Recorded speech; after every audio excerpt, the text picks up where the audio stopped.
असम के मुख्यमंत्री हेमंता बिस्वा शर्मा ने आज एक बड़ी घोषणा की।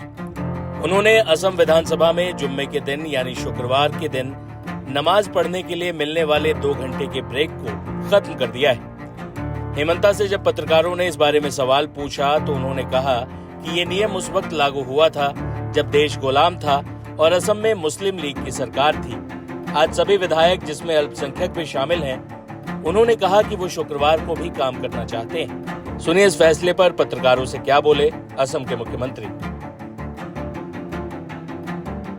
1937 में असम में मुस्लिम लीग का शासन था। वो समय हमारे स्टेट का मुख्यमंत्री था सर सैयद सादुल्ला।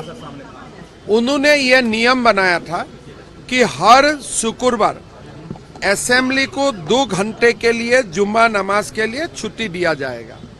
आज हमारे विधायक लोगों ने निर्णय किया कि हम विधानसभा में आता हूं काम करने के लिए, हमको प्रोडक्टिविटी चाहिए, तो इसीलिए हमें शुक्रवार का दिन भी हम लोग विधानसभा करेगा, नॉन स्टॉप हम लोग विधानसभा करेगा।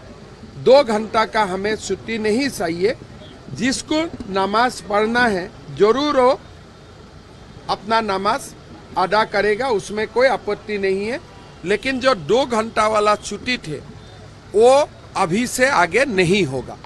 चलिए सर, झारखंड मुक्ति मोर्चा अल्पसंख्यक के खिलाफ जो है ये आपकी सरकार चल रही है। अल्पसंख्यक देखिए, हमारे जो असेंबली है उसका जो रूल कमेटी है उसमें अल्पसंख्यक मेंबर्स भी है। सबने ये डिसाइड किया है, सबने ये निर्णय लिया है। ये मेरा निर्णय नहीं है, ये विधानसभा का निर्णय है। हेमंता के इस फैसले पर राजनीतिक बयानबाजी भी शुरू हो गई। समाजवादी पार्टी के नेता एसटी हसन ने इस पर तीखी प्रतिक्रिया दी। सुनिए। देखिए, हेमंत बिस्वा साहब जब भी बोलते हैं तो विष उगलते हैं, कुछ काम करते हैं तो जहर फैलाते हैं, समाज में जहर फैलाते हैं।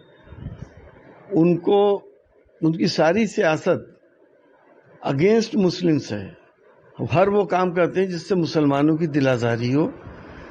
जब 1937 से ये काम हो रहा था तो तुम्हें क्या परेशानी थी? 1 घंटा एक्स्ट्रा काम ले लो तुम उन लोगों से, अगर ऐसी कोई परेशानी है। लेकिन नहीं, क्योंकि ये मुसलमानों से जुड़ा हुआ मामला है तो इन्हें तो कुछ ना कुछ करना है। कुछ मुख्यमंत्रियों में होड़ लगी हुई है कि कौन मुसलमानों को कितना ज़्यादा टॉर्चर कर ले, वो सेंटर के और सेंटर के लीडर्स के ज़्यादा करीब हो जाएगा। ये खुद बहुत सी स्कैंडल्स में फंसे हुए हैं। जब ये कांग्रेस में थे, उसको कवर करने के लिए ये इस तरह की अनाप शनाप बातें करते हैं और कराते हैं। स्पीकर को भी थैंक्स गिविंग कर रहे हैं, कह रहे हैं कि अच्छा डिसीजन है, ऐतिहासिक निर्णय है। नहीं, तो जुम्मे की नमाज में आदमी जाता है, अपने पैदा करने वाले की इबादत करता है, उससे दुआएं मांगता है, अपने लिए भी मांगता है, अपने देश के लिए भी मांगता है, देश की शांति और प्यार मोहब्बत के लिए भी मांगता है। जाहिर है ये चीज़ें तो इन लोगों के लिए खुद जहर हैं और उनको तो जहर ही फैलाना है और जहर ही उगलना है। इनके मंत्री हैं पीयूष हजारिका असम के, वो भी बोल रहे हैं कि मील का पत्थर साबित होगा औपनिवेशिक असम में सादुल्ला की मुस्लिम लीग द्वारा ऐसा किया गया था। बहुत सी जगहों पे आज भी ऐसा होता है कि 2 घंटे का रिलैक्सेशन दिया जाता है नमाज के लिए। नमाज पढ़ने जा रहा है आदमी, कोई क्राइम करने थोड़ी जा रहा है। आपके सोचने का अंदाज देखिए क्या है। ये तो यही चाहते हैं कि देश के अंदर सिर्फ हिंदू ही रहें और बाकी देश में कोई ना रहे, ना ही उनका कोई रिचुअल फॉलो हो। बिहार के पूर्व उप मुख्यमंत्री और राजद नेता तेजस्वी यादव ने भी हेमंता पर तीखा हमला बोला है। देखिए, जो आसाम की जो मुख्यमंत्री है वो सस्ती लोकप्रियता के लिए इस तरह से करते हैं। ये है कौन? ये केवल सस्ती लोकप्रियता चाहते हैं।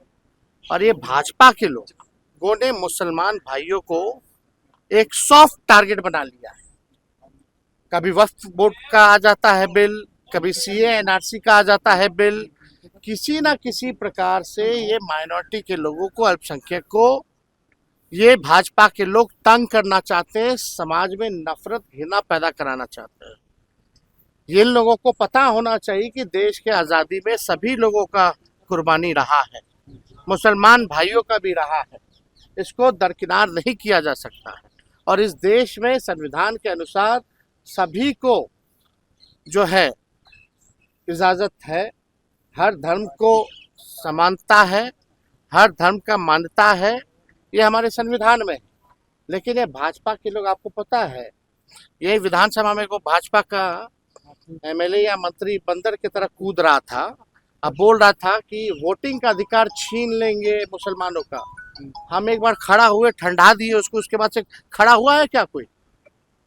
तो ये भाजपा के लोग इसी तरीके का काम करते रहते हैं। और आश्चर्य की बात है, मुख्यमंत्री क्यों चुप है इस मामले में? कोई माई का लाल नहीं है हम लोगों के रहते हुए मुसलमान भाइयों का अधिकार छीन सके। हम लोग हमेशा से लड़ते रहे और आगे भी लड़ते रहे।